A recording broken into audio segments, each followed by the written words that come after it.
Bonjour à tous, c'est Paul Dam pour vous présenter aujourd'hui un nouveau sapin en sucette sur le dimorphisme sexuel. Donc tout d'abord, qu'est-ce que le dimorphisme sexuel? Vous avez entre autres deux types de sexe qui s'illustrent chez l'être humain, à savoir le sexe masculin et le sexe féminin. De là, on peut se dire, oui, c'est merveilleux. Mais ça ne nous dit pas ce qu'est le dimorphisme. En fait, le dimorphisme sexuel, si on s'en réfère à l'étymologie des termes dits de morphisme, forme, aspect sexuel, bon bah, c'est selon sexe. Et dans le cas présent, on peut par exemple parler de manta religiosa, si je me rappelle bien du nom.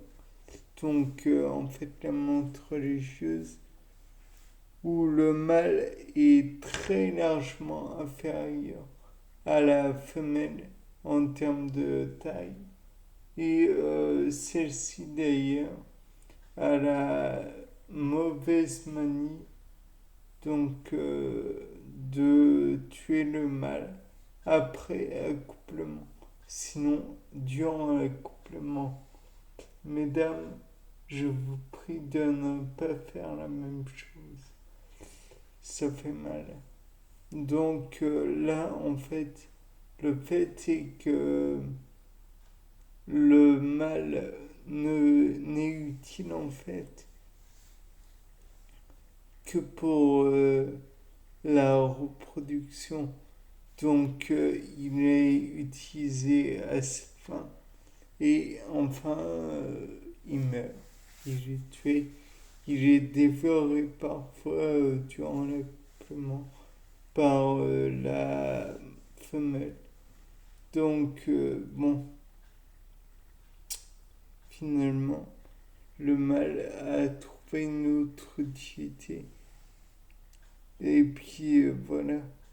Auparavant, je vous avais parlé du fait que le mâle, durant l'accouplement des abeilles Apis mellifera, euh, mourait souvent puisque son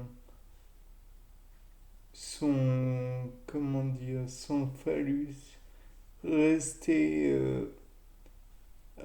agrippé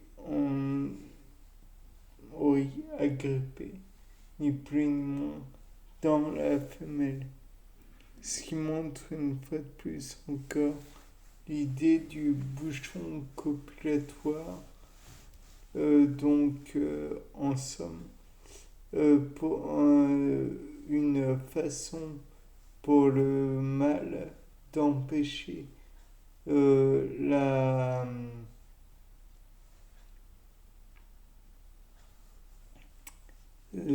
comment dire, la, la compétition spermatique avec d'autres mâles. Bien sûr, on peut imaginer aussi d'autres cas où il y a ce fameux bouchon copulatoire. Par exemple, lorsque le chien Canis canis euh, va entrer en copulation avec la femelle. Bien sûr, le, le pénis du chien va gonfler, se gorger de sang et il va boucher de lui-même l'orifice génital femelle. Bien sûr, on peut se dire, oui, mais dans ce cas, il ne va pas gêner bien longtemps. C'est suffisant pour que les spermatozoïdes arrivent jusqu'à l'ovocyte de la femelle. Et ainsi, il va empêcher la compétition spermatique avec d'autres spermatozoïdes. Certes, on peut envisager aussi la possibilité que le chat Félix Félix et son pénis qui lui a une autre disons une dimension un peu plus comment pourrais-je dire ça de façon élégante parce que c'est tout sauf élégant c'est ça blesse l'intérieur de la femelle. On peut émettre l'hypothèse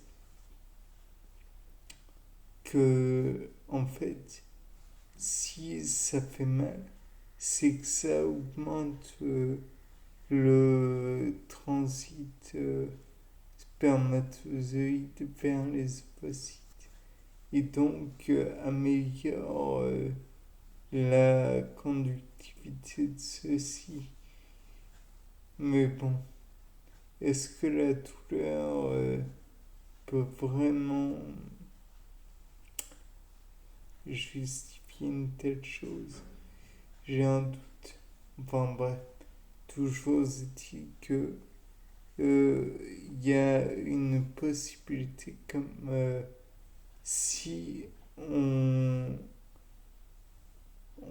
comment dire, on stimule la, la paroi qui est musculeuse du vagin, alors elle va se contracter par effet de répulsion presque et donc va permettre aux spermatozoïdes de d'aller plus vite dans le convoi et donc arriver plus vite jusqu'au but final qu'est l'ovocyte. Et donc peut-être qu'à terme, il pourra féconder celui-ci sans problème. Il y a aussi l'hypothèse comme laquelle ça apporterait des ressources aux spermatozoïdes, puisque vous savez, le sperme en lui-même contient du fructose, ainsi que d'autres éléments. Donc peut-être que en, en faisant mal aux cellules